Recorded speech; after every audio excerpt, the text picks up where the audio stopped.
Alright guys, just want to talk about a new idea and concept, which is not new in the world, but new to me. It's quite simply, I was talking to Jordan about this recently because we're talking about rent to buys and stuff like that. But this is called zero down.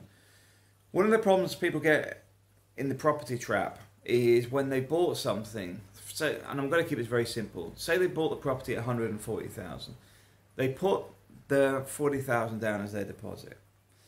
So the property is now worth 89, 90,000. They have basically lost the 40,000 off the top because the house is worth less. They owe the bank the 100,000 plus the interest or whatever. So they've got monthly payments. They're locked into the property. They can't sell it because it's worth less than they're trying to sell it for. And basically they're stuck in a loop. They've got to get rid of the property. They've got to sell it. It's not worth investing in because it's not worth. No point investing in something you're trying to get rid of. In that sense, because it's just not worth it. There's no upside. The only reason you'd want to do it is to get rid of it. A lot of people will get locked into this, and this is something Michael brought up, where they want to go back to the UK but can't because they've got not equity locked into the property, because equity's gone. They've got the monthly payments to make and no way of getting that paid for by itself because they're living in the property.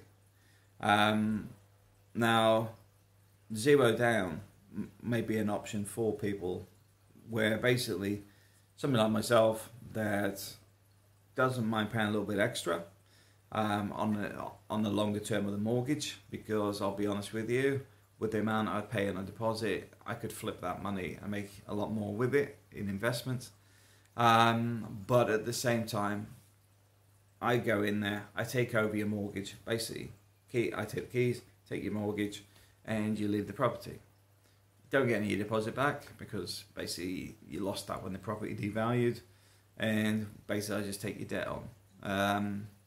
Now, it may sound pretty brutal in that sense, but there is people that are quite happy to do that because they're locked into the property. In the same way, there's people that I know have already done this. I mean, an example of this is a mechanic I know that went back to the UK. He gave the bank his keys and went back to the UK because he wasn't making money here because the mortgage shot right up. Went back to the UK, couldn't make the UK work, didn't like the place anymore, come back, and his friend was wanting to go back to the UK. So because he couldn't get a mortgage now because he's upset the banks, basically he come to an agreement with his friend to take the mortgage over. He went into the bank and says, hey, I'm taking this mortgage over. And the bank said, no, you're not. And he said, you know what, I've got a contract here for the next 5 years. I can pay rent or not pay rent. I can be a pain. Do you want me to take it over or not? In that case, yes, you can take the mortgage over. And that's what happened. That was, I don't think he paid anything. I'm not even sure if he paid the taxes or not. But the point being is the banks may not advertise it or market it because there's nothing in it for them. They'd rather sell new people, new properties with new debt on it. But there is ways out. And if you are interested in this type of setup, please message me. Because if you're a buyer or a seller, I'm interested in setting this up to help people on both ends.